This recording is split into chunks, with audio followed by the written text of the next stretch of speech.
नमस्कार, मैं हुमायूं सिंह और आप देख रहे हैं next nine news. Uttar Pradesh की सियासत अब एक अलग मोड़ लेती हुई नजर आ रही है। जी हां, बीते लोकसभा चुनाव में जिन जिन पार्टियों को बड़ा झटका लगा, इस बार के उपचुनाव और 2027 के विधानसभा चुनाव को साधने की तैयारी करते हुए नजर आ रही है। जी हां, अगर एक नाम पर चर्चा की जाए तो बात करेंगे स्वामी प्रसाद मौर्य की। स्वामी प्रसाद मौर्य, जिन्होंने मायावती के साथ गठबंधन करने के लिए हामी तो भरी थी, लेकिन वो गठबंधन हो नहीं पाता है। अखिलेश यादव के साथ गठबंधन तोड़कर स्वामी प्रसाद मौर्य जिस तरीके से अब रुख करते हैं, अकेले चुनाव लड़ने का फैसला लेते हैं, अपनी पार्टी बनाते हैं, राष्ट्रीय शोषित समाज पार्टी, उससे ये साफ हो गया था कि कहीं ना कहीं स्वामी प्रसाद मौर्य आने वाले दिनों में इंडिविजुअल होकर चुनाव लड़ेंगे। वही कहीं ना कहीं रणनीति उनकी देखने को मिली। कुशीनगर सीट पर वो अकेले ही निर्दलीय चुनाव लड़ते हैं, लेकिन उसका कोई फायदा उनको देखने को नहीं मिलता है। मात्र 24,000 वोट स्वामी प्रसाद मौर्य को मिलते हैं, जिसके बाद ये कहा जाने लगा था कि स्वामी प्रसाद मौर्य की जो मुश्किलें हैं वो बढ़ती हुई नजर आएंगी, क्योंकि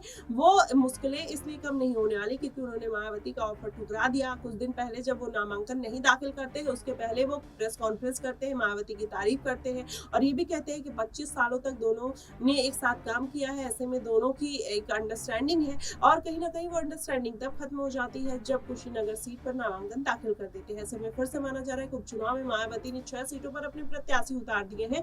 अब कुछ सीटों पर स्वामी प्रसाद मौर्य की जिम्मेदारी दी जा सकती है। वहीं संघमित्रा मौर्य की बात करें तो संघमित्रा मौर्य को भी भारतीय जनता पार्टी ने अभी तक कोई जिम्मेदारी नहीं दी है। तो ऐसे में क्या अपने राजनीतिक भविष्य को बचाने के लिए संघमित्रा मौर्य किसी और पार्टी का रुख करेंगी? क्या वो भारतीय जनता पार्टी होगी? अगर ऐसा होता है तो जाहिर तौर पर इसका जो असर है वो देखने को मिल सकता है और मायावती और कहीं ना कहीं स्वामी प्रसाद मौर्य और संघमित्रा मौर्य अगर एक बार फिर से एक हो जाते हैं तो जाहिर तौर पर दलितों का जनाधार उनके साथ आता हुआ नजर आएगा और ये जनाधार कहीं ना कहीं आने वाले 2027 के विधानसभा चुनाव में बड़े बड़े लोगों को कहीं ना कहीं मात देता हुआ नजर आ सकता है। वहीं चंद्रशेखर आजाद रावण जब से मैदान में उतरे हैं तब से कहीं ना कहीं मायावती की जो मुश्किलें हैं वो बढ़ती हुई नजर आई है, क्योंकि चंद्रशेखर आजाद ने समाज के उन तमाम तबके के लोगों की जो मजबूरियां हैं, जो परेशानियां हैं, उसको उठाने का काम किया है और यही कारण है कि उनका दिन पर दिन जिस तरीके से लोकप्रियता बढ़ती हुई नजर आ रही है वही मायावती के पतन का कारण भी बनता हुआ नजर आ सकता है। जी हाँ, आपको बताएं,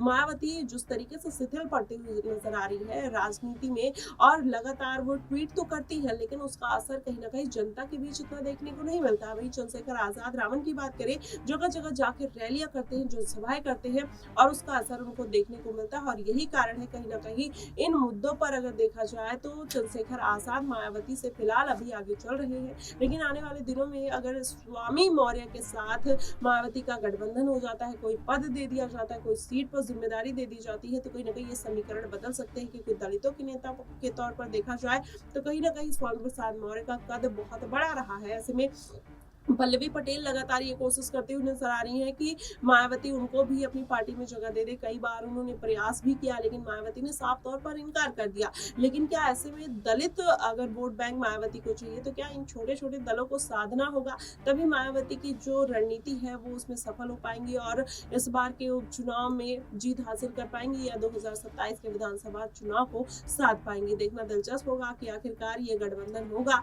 क्या दोनों पार्टियां एक दूसरे के साथ एक दूसरे का हाथ थामने की कोशिश करेंगी या फिर अकेले ही चुनावी मैदान में उतरने का प्रयास करते हुए नजर आएंगे? क्या कुछ लगता है आपको? आप हमें कमेंट बॉक्स में जरूर बताइएगा। फिलहाल के लिए बस इतना ही। देश और दुनिया की तमाम खबरों के लिए हमारे साथ बने रहिएगा नेक्स्ट नाइन न्यूज पर।